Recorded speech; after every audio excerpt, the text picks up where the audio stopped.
Labdien, mani sauc Jānis Šlēziņš, esmu ārsts neiroķirurgs, un es labprāt šodien pastāstītu jums par tādu bieži redzamu problēmu kā mugurkaula hiperkifoze, jeb kupris.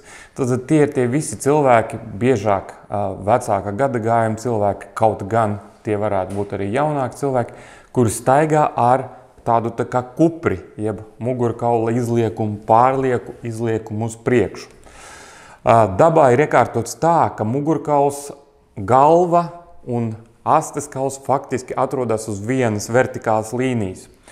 Un tad, ja cilvēkam, un to sauc par sagitālo balansu, tātad šis te cilvēks ir savā ķermenī stāvot vertikāli, atrodas zināmā balansā. Un tas pasargā mugurkaulu un citas pārējās struktūras no pārlieku lielas slodzes. Taču, ja cilvēks sāk zaudēt šo te balansu, jo viņam izveidojas mugurkaula deformācija uz priekšu, tad izveidojas kuprīts, un viņš sāk tā kā svērties uz priekšu, tad šis te mugurkaula balanss izjūg un pārslogojās mugurkaula citas struktūras. Tātad, ja mēs iedomājamies, ka cilvēks ir taisns, tā slodze ir tikai vertikāla, ja viņš sāk gāzties uz priekšu, tad rodās slodze arī, lai viņu noturētu tādā stāvoklī, ka viņš nekrīt. Un tas var pārslogot. Līdz ar to hiperkifoze, kā jau mēs pieskārāmies, tātad ir pārlieku liela mugurkaula deformācija uz priekšu, kas visbiežāk skar tieši krūšu daļu, tātad tā ir kuprītis. Tātad ir tā saucamā posturālā hiperkifoze, kas ir saistīta ar stāju. Tātad tas nozīmē, ka cilvēkam ir vienkārši nevis kaut kāda kaulu vai saišu vai kāda cita slimība, kas padara viņu saliekušos uz priekšu, bet vienkārši slikta stāja. Un bieži vien tam ir iemesls kaut kādas piespiedu pozas darbā, vai arī mūsdienās ārkārtīgi raksturīgās arī jauniešiem, tātad sēdot, saliekušies, sēžot gultās, saliek vai dīvānā sakumpuši uz priekšu, skatās telefonā, un viņiem izveidojas šis te kuprītis, jeb hiperkifoze.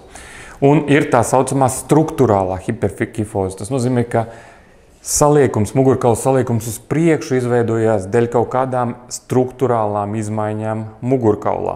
Un visbiežākais iemesls ir osteoporoze. Tātad osteoporoze ir slimība, kas padara kaulus trauslus.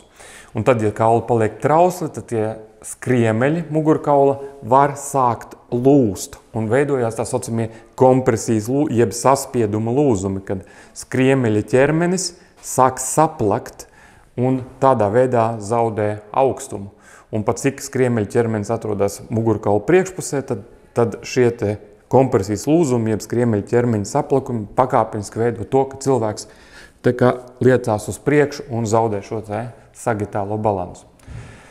Kāpēc ir svarīgi vispār atpazīt šo te sagitālo balansu un viņu ārstēt? Tāpēc, ka sagitālā balansa problēma, jeb hiperkifoze, nav tikai kosmētiska problēma. Tas nav tikai tā, ka cilvēks izskatās nesmukāk vai mazāk glīts, tad, ja viņam ir kuprīts.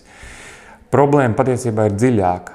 Ir pierādīts, ka gan vecākam, gan jaunāka gadagājuma cilvēkiem hiperkifoze noved pie hroniskām muguras sāpēm, tādēļ, ka ir visu laiku pārslogota mugura, dēļ palielinātas slodzes, vai it sevišķi vecāka gadagājuma cilvēki dēļ hiperkifozes attīstās balansa traucējumi un viņi biežāk krīt, kas noved pie jauniem lūzumiem, kas pastiprina jau esošo hiperkifozi. Un ir pierādīts, ka cilvēki, it sevišķi vecāka gadagājuma cilvēki, ar hiperkifozi dzīvo īsāku mūžu nekā tie cilvēki, kam hiperkifozes nav. Šī vienkāršā iemesla dēļ, ka cilvēkiem ar hiperkifozi biežāk attīstās kaut kādas veselības problēmas, kas noved pie ātrākas nāves nekā tas būtu tad, ja hiperkifozes nebūtu. Tātad, kā ārstē šo te hiperkifozi? Hiperkifozi neārstē ķirurģiski. Nav tā, ka mēs varam ķirurģiski ieliekt cilvēkam kaut kādu stieni un padarīt viņu taisnu. Tas nav iespējams, protams. Hiperkifozi ārstē ar divām lietām. Viena ir vairāk efektīva un otra ir mazāk efektīva. Sākšu ar to, ka pastāstīšu par mazāk efektīvo lietu.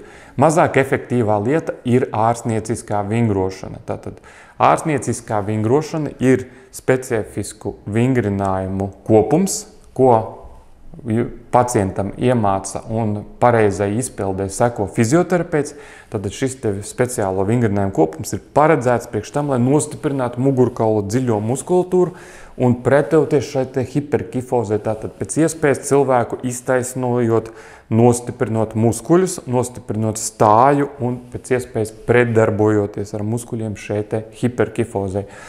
Ir pierādīts, ka regulāra nodarbošanās ar ārstniecisko vingrošanu vismaz 3 reizes nedēļā ar mērķi kompensēt hiperkifozi var sasniegt zināmu uzlabojumu, bet šis uzlabojums, kā jau minēju, patiesībā nav pārāk liels. Tie ir 1 līdz 2 grādi pēc pāris mēnešiem nodarbību. Tātad cilvēks, kuram ir hiperkifoze, cītīgi vingrojot, var šo hiperkifozi mazināt par pāris grādiem, kas, piekritīsiet, nav pārāk iespaidīgi. Bet ir otra lieta, kas ir vēl efektīvāka, un tās ir mugurkaula ortozes. Šajā gadījumā runa ir nevis par ortozēm, kuras liek uz jostas daļas, jo jāsaprot, ka mums jau problēma ir nevis jostas daļā, bet gan visā mugurkaula, gan krūšu, gan jostas daļā. Un mums vajag tā saucamās specifiskās TLSO ortozes, par tādām ir runa. TLSO nozīmē toraka lumbālā spinālā ortoze, ja? TLSO. Toraka lumbālā nozīmē krūšu jostas spinālā ortoze. Tātad tas ir specifisks ortožu veids, kuras palīdz vilkt šo ķermeni uz atpakaļ, iztaisnot mugurkaulu un vilkt uz atpakaļ. Un šīs ortozes uzdevums nav, viņas nav rigīdas, viņas nav tā kā slotas kāds, kas piesiet cilvēkam pie muguras.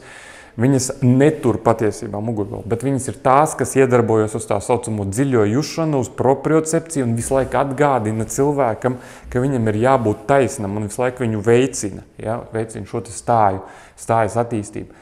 Ir TLSO ortozes, kas ir drusku rigīdākas, kas ir tādas cietākas, kas ir vairāk piemērotas jaunākiem cilvēkiem, un ir tādas ortozes TLSO, kas ir mazliet mazāk rigīdas, jeb tādas elastīgākas, kuras mēs parasti pielietojam vecākā gadagājuma cilvēkiem, un lai šo hiperkifozi mazinātu. Un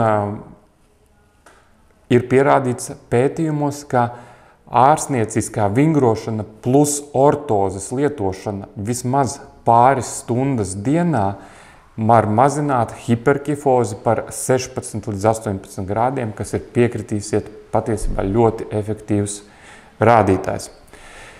Tātad kopsavilkums. Hiperkifoze nav tikai kosmētiska problēma, ka mēs redzam tur jaunākus vai vecākus cilvēkus ar kuprītējiem pa ielu.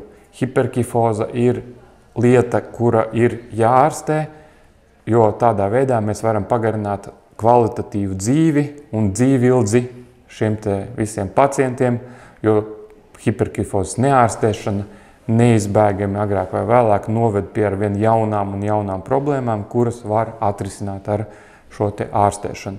Un ārstēšanai nav ķirurģiska, ārstēšana ir ārstnieciskā vingrošana plus ortozes, un, protams, ir jādomā, ja hiperkifoze ir strukturāla, tātad hiperkifozes attīstības pamatā ir, pieņemsim, osteoporozi, ja, saslimšana, kas veicina kaulu trauslumu, tad ir jādiagnosticē osteoporozi un viņa arī jāārstē, lai pēc iespējas nostiprinātu šos kaulus.